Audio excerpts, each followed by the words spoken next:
मैं आपको बाखबर कर रहा हूं, वो तूफान आने से पहले हमको तैयारी कर लेना चाहिए।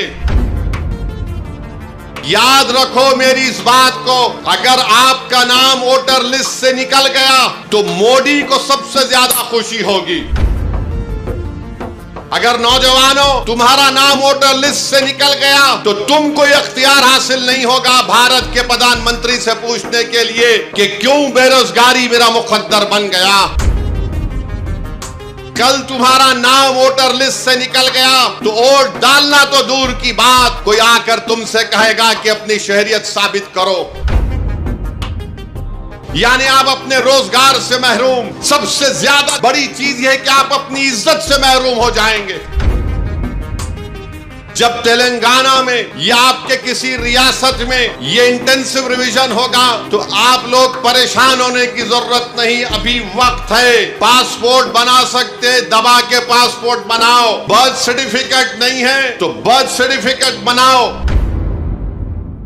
बिहार में जो इलेक्शन कमीशन की जानिब से इंटेंसिव रिवीजन के नाम पर जो वोटर लिस्ट अब बनाई जा रही है, मैं तेलंगाना के आप तमाम लोगों से, खास तौर से भारत के गरीबों से, चाहे वो किसी मजहब से उनका ताल्लुक हो, खास तौर से मुसलमानों से, दलितों से, आदिवासियों से ये कह रहा हूं कि आप तैयार हो जाइए।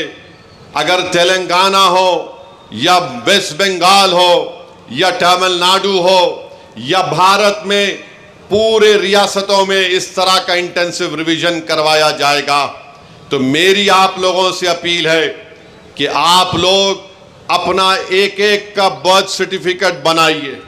हाँ, जो हमारे बुजुर्गों की उम्र 70 साल के ऊपर है उनका बर्थ सर्टिफिकेट अगर है तो बहुत अच्छा है, अगर नहीं है तो आप उनका पासपोर्ट बनाइए।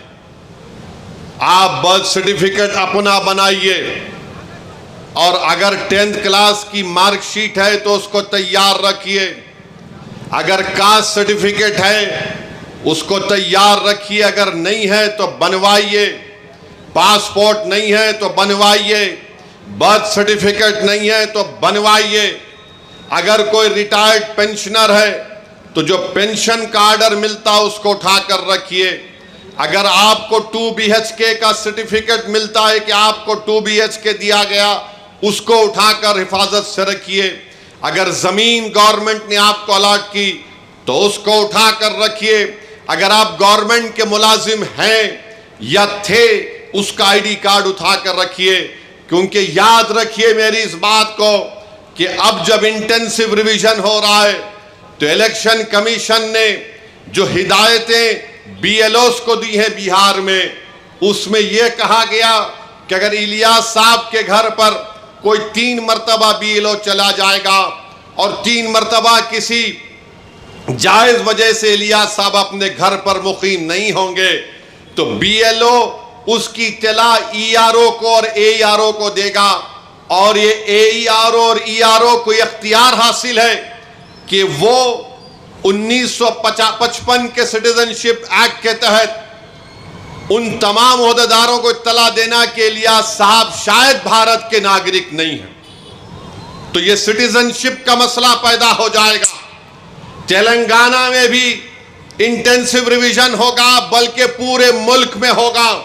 मैं आज यहां बोधन की सरजमीन से खड़े होकर उन तमाम भारत के गरीबों को कह रहा हूं, उन दलितों को, आदिवासियों को और मुसलमानों को कह रहा हूं कि आपको नंबर 1 अपना बर्थ सर्टिफिकेट बनाना है। 10th क्लास अगर किसी ने किया तो मार्कशीट तैयार रखना है। कास्ट सर्टिफिकेट है तो तैयार रखिए, और अगर आप उस कास्ट में आते हैं उसका सर्टिफिकेट निकलवाइए। आपके पास अगर गवर्नमेंट की स्कीम का दिया हुआ 2 BHK का सर्टिफिकेट है तो उसको उठाकर रखिए। ये इसलिए कह रहा हूं कि 10 डॉक्यूमेंट की बात जो इलेक्शन कमीशन ने बिहार में की वो यही 10 डॉक्यूमेंट हैं। हमने सुप्रीम कोर्ट को अख्तरुल ईमान मजलिस की तरफ से गए तो सुप्रीम कोर्ट ने अपने इंटरिम ऑर्डर में कहा कि प्राइमा फेसी हम इलेक्शन कमीशन से कहती है कि आधार कार्ड को भी, जो इलेक्शन कमीशन का वोट डालने का एपिक कार्ड होता है, राशन कार्ड को भी वो कंसीडर करे। तो ये जरूरी है, याद रखिए, जब तेलंगाना में या आपके किसी रियासत में ये इंटेंसिव रिवीजन होगा तो आप लोग परेशान होने की जरूरत नहीं, अभी वक्त है।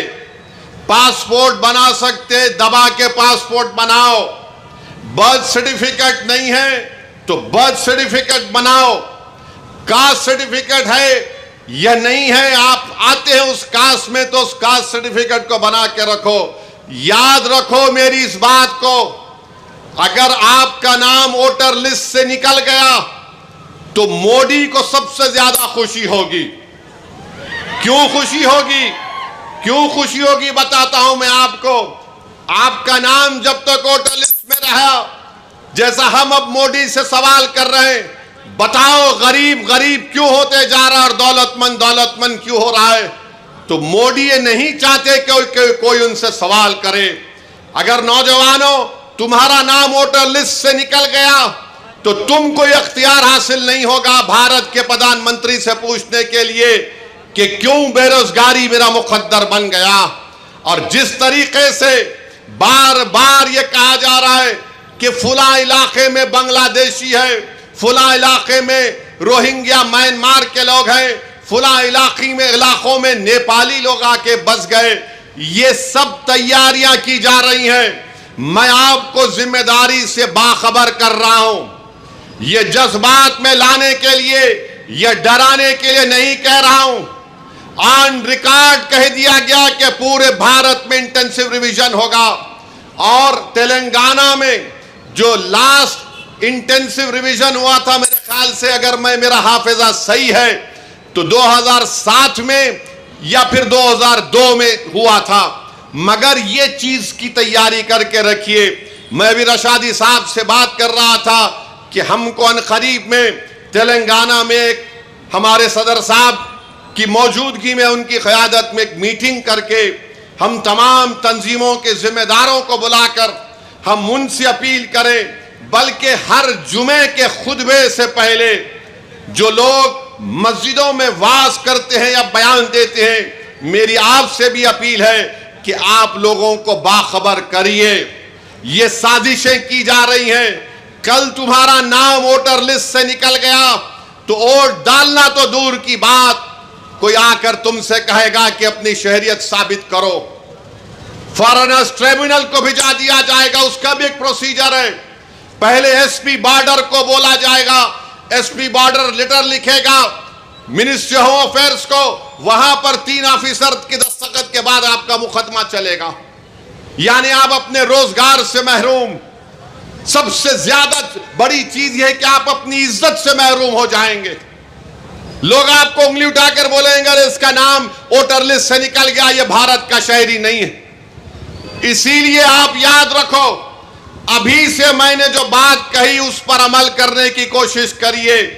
मेरे दुश्मन बहुत हैं, मुझसे इख्तलाफ करने वालों की भी तादाद बहुत ज्यादा है, क्योंकि भारत के अगर कोई लैला है तो उसका नाम असदुद्दीन ओवैसी है।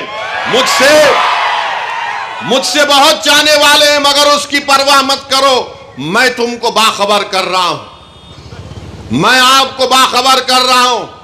वो तूफान आने से पहले हमको तैयारी कर लेना चाहिए। साजिश करने वाले की साजिश में उसको नाकाम